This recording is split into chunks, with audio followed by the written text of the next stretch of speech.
Hello, good evening everyone. So, the first point I would like to make is welcome to NIM English Academy. As a first day, in my point of view, to where your journey to mastering English begins. Today is the first step towards building your confident communication skills for the bright future. So I strongly believe that at NIM English Academy, we believe your learning English should be simple and enjoyable as well as practical. So there are attractive lesson package which is begin practice and creativity activities. So I strongly believe that we help to student improve their English skills and use the language confident to the real life. This academy is a place where you can learn, make progress and achieve your goals. So we shall begin this exciting journey together with the dedications and confident and positive attitude. So මම ගොඩක් වෙලා ගන්න නැහැ. අද අපේ පළවෙනි video එක මේක. මම මේකදී කතා කරන්න බලාපොරොත්තු වෙන්නේ ඇත්තටම ඉංග්‍රීසි මේ සබ්ජෙක්ට් එක ඇත්තටම අමාරු නැහැ. හැබැයි ගොඩක් අය අමාරු කරගෙන ඉන්නේ. ගොඩක් අය පන්ති යනවා සහ නොයෙකුත් ඩික්ෂනරි සහ ඇත්තටම ගොඩක් මුදල් වියදම් කරලා ලොකු ලොකු කෝස් කරනවා. මම හිතන්නේ එහෙම කරන්න අවශ්‍ය නැහැ. මොකද මම මගේ අත්දැකීමත් එක්ක මම හිතන්නේ ඇත්තටම ඔයාලට YouTube එක හරහා ගොඩක් දේවල් දැන් ඉගෙන ගන්න පුළුවන්. ඉතින් මම හිතනවා මගේ මේක පළවෙනි වීඩියෝ එක විදිහට මේක ඇත්තටම වැදගත් වෙයි කියලා. ඉවසීමෙන් ඉන්න. මොකද මේක මම කරන්න හේතුව තමයි ස්කූල් යන ළමයින්ට සහ ස්කූල් ලීවර්ස්ලාට සහ දැනට නොයෙකුත් ප්‍රයිවට් වෙන්න පුළුවන්, ගවර්න්මන්ට් වෙන්න පුළුවන් එක එක ආයතනවල ජොබ් එක කරන අයට මේක ඇත්තටම වැදගත් වෙයි. මොකද මේක මුලින්ම තමයි කතා කරන්නේ. මම හිතනවා වීඩියෝ 100කට වඩා ඉස්සරහට කරන්න. මොකද ලොකු පැකේජ් එකක් තියෙනවා මෙතන. ඔයාලට ඒක ඉස්සරහට තේරෙයි. හරි. වැඩි වෙලා ගන්න නැතුව අපි බලමු. මම අද කතා කරන්න බලාපොරොත්තු වෙන්නේ ඇත්තටම ගොඩක් අය දන්නේ සිංහල වාක්‍යයක් අපිට ෆිල් වෙන්න එක ඉංග්‍රීසි වලට කන්වර්ට් කරගන්න. මම මේක සමීකරණයක් ඔස්සේ ඔයාලට අද කරලා පෙන්නන්නම්. මේක අමාරු නෑ ඇත්තටම. හරිම ලේසි. ඉස්කෝලේ යන ළමයින්ටත් වැදගත් වේවි. හරි. අපි වැඩි වෙලා ගන්න නැතුව වීඩියෝ එකට යමු. මම අද ඔයාලට කියලා දෙන්න යන්නේ කොහොමද සිංහල වාක්‍යයක් ඉංග්‍රීසියට පරිවර්තනය කරන්න කියලා. ඇත්තටම අපි වාක්‍යයක ගත්තොත් ක්‍රියාව කරන කෙනෙක් ඉන්නවා සහ ක්‍රියාවක් වෙනවා සහ ක්‍රියාවට භාජනය වෙන දෙයක් තියෙනවා. එතකොට මම මේක සමීකරණයක් ඔස්සේ ඔයාලට කියලා දෙන්නම්. අපි මෙහෙම ගත්තොත් එයා මාව මග හරිනවා. එතකොට ක්‍රියාව කරන කෙනෙක් ඉන්නවා. එතන යම්කිසි දෙයක් වෙනවා සහ ක්‍රියාවට භාජනය වෙන කෙනෙක් ඉන්නවා. හරිද? එතකොට මම මේක මේ විදිහට කියලා පෙන්නන්නම්. අපි ක්‍රියාව කරන කෙනාට කියනවා ඉංග්‍රීසි වලින් සබ්ජෙක්ට් කියලා. සබ්ජෙක්ට් කියන්නේ ක්‍රියාව කරන පුද්ගලයා. එතකොට මොකක් හරි ක්‍රියාවක් වෙනවා. මම ඒකට ප්ලස් ලකුණ දාගන්නවා. ක්‍රියාවට අපි කියනවා verb. verb කියන්නේ ක්‍රියාපදය සිංහලෙන්. එතකොට ක්‍රියාවට භාජනය වන දෙයට අපි කියනවා ඔබ්ජෙක්ට් කියලා.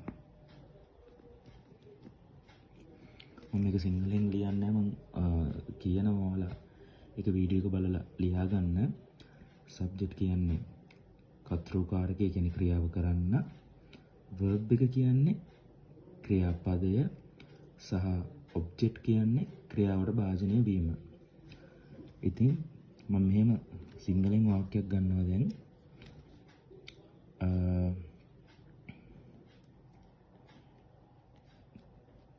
ඇය මාව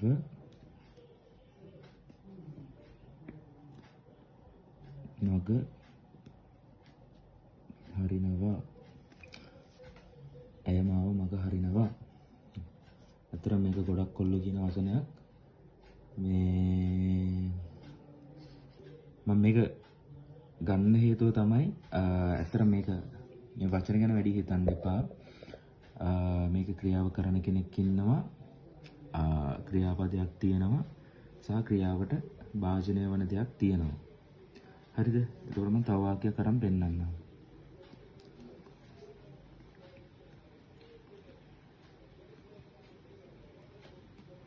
අම්මා වත් උයනවා. හරි. මම මේ වාක්‍ය දෙක ඔයාලට කරලා පෙන්නන්නම්. මම කියන්නේ ක්‍රියාව කරන කෙනෙක් ඉන්නවා. ක්‍රියාව කරන කෙනාට කියනවා අපි සබ්ජෙක්ට් කියලා ඉංග්‍රීසි වලින්. කතෘකාරකය සහ ක්‍රියාපදයක් තියෙනවා සහ ක්‍රියාවට භාජනය වෙන කෙනෙක් ඉන්නවා. එතකොට දැන් මේ වාක්‍ය කොහොමද ඉංග්‍රීසි වලට කන්වර්ට් කරන්නේ? මේක ඇත්තටම පොඩි දෙයක්. ඉවසීමෙන් බලන් ඉන්න ඉස්සරහට තමයි හොඳම දේවල් ටික එන්නේ. මොකද මම මේ channel එක හරහා සම්පූර්ණයෙන්ම කතා කරන්න බලාපොරොත්තු වෙන්නේ grammar, preposition, WH corrections, pronouns සහ තව ගොඩක් දේවල් තියෙනවා.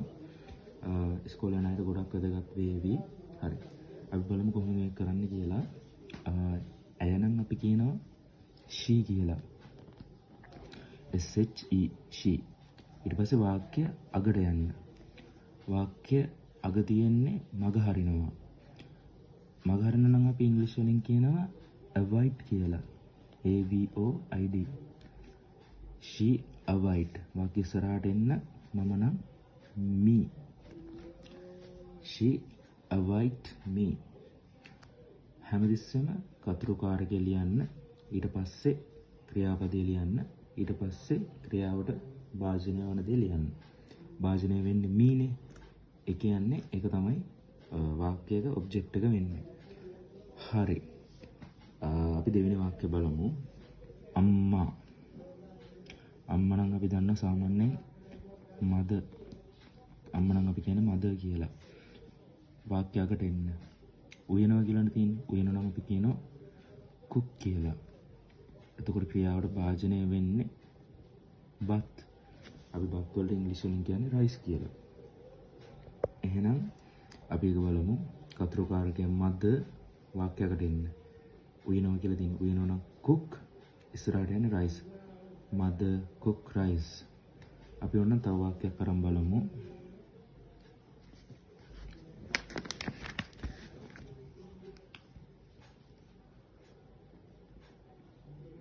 ඇය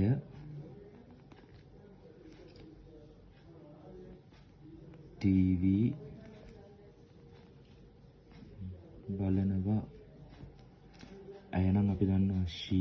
ඒක තමයි කතෘකාරකය. වාක්‍යයකට එන්න බලනවා නම් අපි කියනවා watch. watch කියලා ලියා ගන්න. watch මොනවද බලන්නේ? TV. he watch the TV. හරි. මේකෙන් මේ වීඩියෝ එකේ මම ඇත්තටම මේක පොඩි දෙයක් 0.1ක දෙයක් මේකෙන් මම කතා කරන්න බලාපොරොත්තු වුණේ සිංහල වාක්‍යයක් කොහොමද ඉංග්‍රීසියට පරිවර්තනය කරන්නේ සහ මේක කොහොමද සමීකරණයක් මාර්ගයෙන් කරන්නේ. එතකොට මෙතන සබ්ජෙක්ට් එකක් තියෙනවා. ඒ කියන්නේ කතෘකාරකය, verb එකක් තියෙන එක ක්‍රියාපදය, ඔබ්ජෙක්ට් එක කියන්නේ ක්‍රියාවට භාජනය වීම. මේක ඇත්තටම පොඩි දෙයක්. ඉවසීමෙන් අපේ channel එකත් එක්ක ඉන්න. ඉස්සරහට grammar වුණ කට්ටියට grammar ඇත්තටම ගොඩක් අය පන්ති යනවා සල්ලි දීලා ඉගෙන ගන්න අවශ්‍ය නැහැ. මේ channel එක ඔස්සේ කතා කරන පොඩි ළමයින්ට ගොඩක් වැදගත් වේ. සහ ජොබ් කරන අයට ගොඩක් වැදගත් වේවි කියලා මම හිතනවා. හරි. එහෙනම් හැමෝටම සුබ රාත්‍රියක්. අපි ඊළඟ වීඩියෝ එකෙන් හම්බ වෙමු.